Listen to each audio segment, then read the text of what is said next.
dan selamat sejahtera saudara-saudari sekalian. Kepada mereka yang menyambut Tahun Baru Cina, selamat Tahun Baru Cina. Sampai bulan Februari, ramai akan memikirkan Hari Valentine. Pada hari tersebut, kekasih akan menyatakan kasih sayang mereka kepada satu sama lain dengan memberi kad, pesanan dan hadiah sebagai tanda kasih sayang mereka. Ada juga yang akan menyatakan kasih sayang kepada kawan baik mereka. Pada Valentine ini, sama-samalah kita merenung kasih Allah yang jauh lebih besar daripada kasih yang dapat diberikan oleh sesiapa pun di dunia ini. Sebelum mendengar khutbah hari ini, mari kita berdoa bersama. Bapa di syurga, terima kasih kerana mengasihi kita sehingga kita diakui sebagai anak-anak-Mu. Kami menyembah dan memuji-Mu kerana Engkau layak menerima segala pujian kami. Oh Tuhan, berikanlah kita hati yang rendah hati untuk mendengar khutbah hari ini. Roh Kudus bekerjalah di dalam hati kita semasa kita mendengar firman hari ini. Dalam nama Yesus kami berdoa. Amin. Dalam khutbah saya yang lepas dari 1 Yohanes bab 1 ayat 5 hingga 10, dalam Yesus kita dapat hidup bersatu dengan Bapa dan Yesus. Jika kita mahu terus hidup bersatu dengan Bapa dan Allah, kita seharusnya mencontohi sifat Allah, iaitu hidup dalam cahaya sebagaimana Allah itu cahaya. Hidup dalam cahaya bermaksud jauhi dosa. Jangan terus hidup dalam dosa. Hari ini kita akan melihat apakah sifat Allah yang lain yang patut kita contohi. Mari kita baca 1 Yohanes bab 4 ayat 7 hingga 12. Sahabat-sahabat yang aku kasihi, marilah kita saling mengasihi kerana kasih berasal daripada Allah. Sesiapa yang saling mengasihi mengenal Allah dan dia anak Allah. Sesiapa yang tidak mengasihi orang lain tidak mengenal Allah kerana Allah itu kasih. Inilah cara Allah menunjukkan kasih-Nya kepada kita. Dia mengutus anak-Nya yang tunggal ke dalam dunia ini supaya melalui anak-Nya kita beroleh hidup sejati dan kekal. Inilah kasih. Bukannya kita telah mengasihi Allah, tetapi Allah mengasihi kita dan mengutus anak-Nya supaya melalui Dia dosa kita diampunkan. Sahabat-sahabat yang aku kasihi, jika Allah sangat mengasihi kita, kita pun harus saling mengasihi. Tidak seorang pun pernah melihat Allah. Jika kita saling mengasihi, Allah hidup bersatu dengan kita dan kasih-Nya disempurnakan dalam diri kita. Ayat 8 menegaskan bahawa Allah itu kasih. Kasih, love adalah sifat Allah. Kerana Allah itu kasih, kasih datang ataupun berasal daripada Allah. Dan Allah mengasihi kita terlebih dahulu. Dan ini adalah bagaimana kita seharusnya memahami siapa Allah. Bahawa Allah itu kasih. Kerana Allah itu kasih, segala yang Allah lakukan adalah berasaskan sifatnya, iaitu kasih. Ini bermakna sama ada Allah memerintah, menghakimi, mendisiplin, menjaga, memberi, semuanya dilakukan dengan kasih. Jika Allah itu kasih, apakah ciri kasih yang Allah tunjukkan ini? Dalam bahasa Yunani yang digunakan untuk menulis perjanjian baru, terdapat lebih daripada satu perkataan untuk menggambarkan kasih.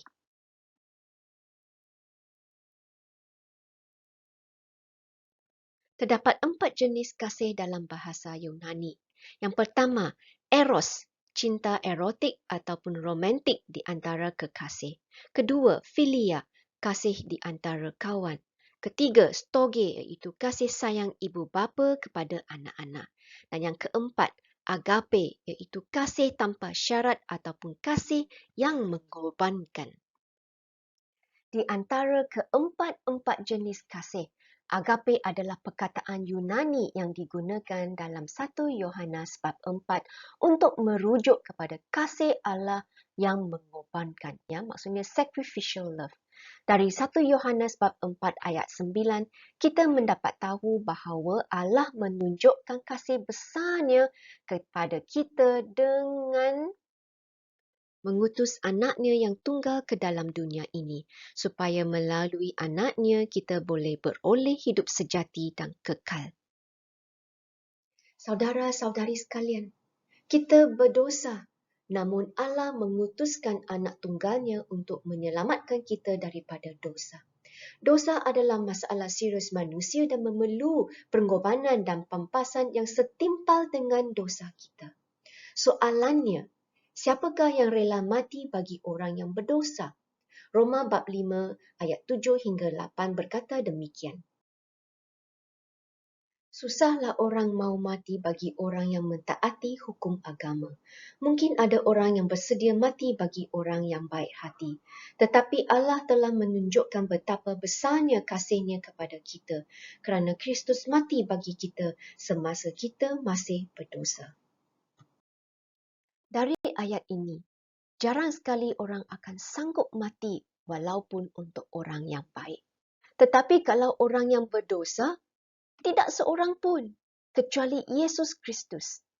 Saudara-saudari sekalian, kasih agape Allah kepada kita telah dinyatakan melalui kematian Yesus bagi dosa kita. Wah, dapatkah kalian lihat dan merasa betapa besarnya kasih Allah kepada kita? Tiada seorang pun yang sanggup mati untuk orang berdosa. Dalam kasih agape Allah, perhubungan kita dengan Bapa di syurga telah didamaikan. Reconciled. Kita juga diselamatkan dari api kebinasaan kerana dosa kita. Kita juga diberi hidup sejati dan kekal. Kita telah pun menerima kasih agape Allah. Oleh itu kita harus biarkan kasih itu mengalir melalui kita kepada orang lain. Dan ayat 11 menyeru kita saling mengasihi. Efesus bab 5 ayat 1 hingga 2 juga mengatakan perkara yang sama. Kerana kamu anak-anak Allah yang dikasihinya, kamu mesti berusaha mengikut teladannya. Hidup kamu harus dijiwai oleh kasih sebagaimana Kristus mengasihi kita. Dia mengorbankan nyawanya bagi kita sebagai suatu persembahan yang harum dan korban yang menyenangkan hati Allah. Sebagai orang Kristian, ianya penting untuk kita hidup dalam kasih Allah. Maksudnya, saling mengasihi agar kasih Allah yang telah kita terima dapat dilihat dari cara kita mengasihi. Dan 1 Yohanes bab 3 ayat 18 memberitahu bagaimana kita seharusnya mengasihi. Janganlah kita mengasihi dengan kata-kata belaka. Kita harus saling mengasihi dengan kasih yang sejati yang dibuktikan dengan perbuatan. Dalam pendek kata, tunjukkan kasih anda dengan perbuatan dan bukan cakap dengan mulut sahaja. Contohnya, anda dengar tentang mereka yang rumahnya dibanjiri air. Anda memberi makanan, baju, tilam, selimut duit dan sebagainya. Ini adalah kasih dengan perbuatan. Ataupun anda berkongsi bilik dengan kawan. Anda mahu baca buku cerita tetapi kawan anda tidak boleh tidur melainkan lampu ditutup. Jadi anda pun tutup lampu supaya dia boleh tidur. Ini adalah kasih dengan perbuatan. Namun, kadang-kadang ia tidak senang untuk menunjukkan kasih agape, terutamanya kepada mereka yang telah menyakiti, mendera dan melakukan kejahatan terhadap kita. Matius bab 5 ayat 44 berkata, "Tetapi sekarang aku berkata kepada kamu, kasihilah musuh kamu dan berdoalah bagi orang yang menganiaya kamu." Saudara-saudari sekalian, Allah mahu kita mencontohi teladannya untuk mengasihi, termasuk mengasihi musuh kita, orang yang berdosa, orang yang telah membuat jahat, orang yang telah mendera kita. Kenapa? Kerana Allah mahu membebaskan hati kita daripada perasaan benci dan dendam. Hati yang penuh dengan perasaan benci dan dendam tidak mempunyai kemampuan untuk mengasihi. Saya ulang sekali lagi. Hati yang penuh dengan perasaan benci dan dendam tidak mempunyai kemampuan untuk mengasihi. Jangan jadikan hatimu sebagai tempat menyimpan benci dan dendam. Sebaliknya, Biarlah hatimu mengalir dengan kasih yang anda telah terima daripada Allah. Amin. Saya setuju, mengasihi musuh kita suatu perkara yang susah. Namun ia bukannya sesuatu yang mustahil.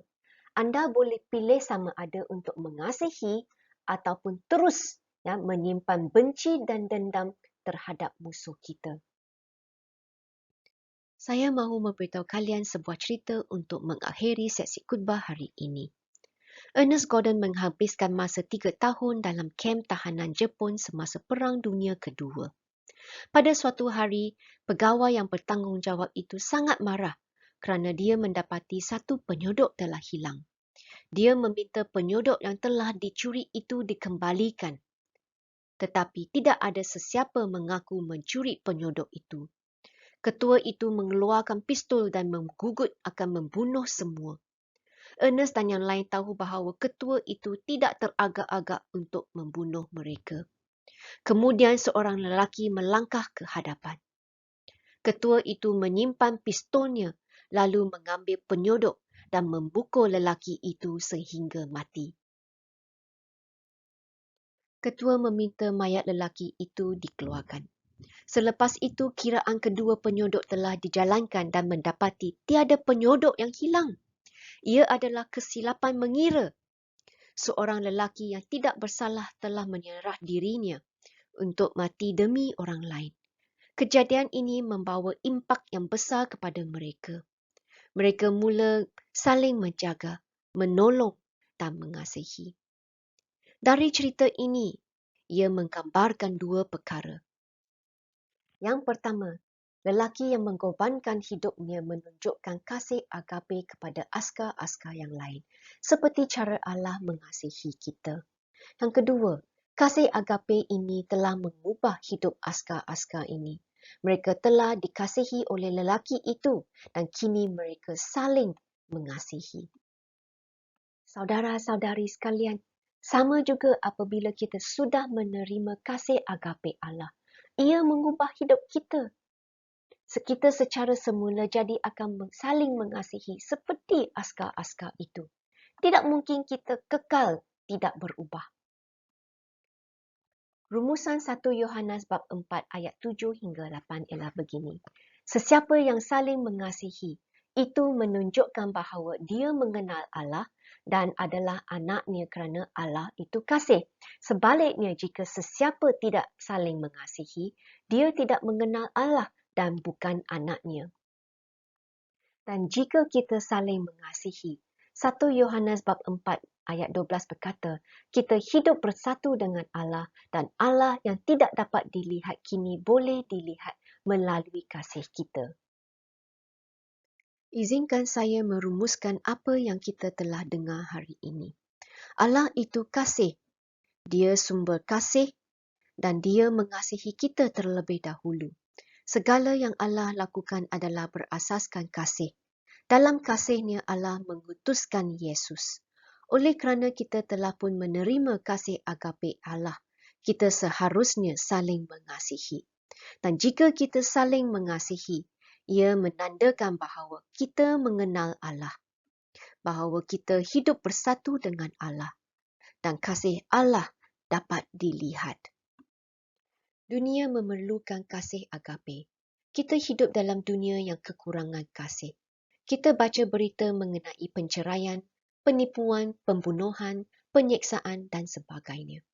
Dunia memerlukan lebih banyak kasih agape, kasih yang mengorbankan demi kebaikan orang lain, walaupun perlu membuat pengorbanan yang besar, sama ada dalam perkahwinan, dalam keluarga, ataupun antara satu sama lain. Kita memerlukan kasih agape. Anda ejen untuk menunjukkan kasih Allah dalam dunia. Apakah respon anda? Adakah anda akan memilih untuk saling mengasihi seperti Allah mengasihimu? Mari kita berdoa. Bapa di syurga, terima kasih kerana mengasihi kami. Segala yang Engkau lakukan adalah berasaskan sifat-Mu yang mengasihi.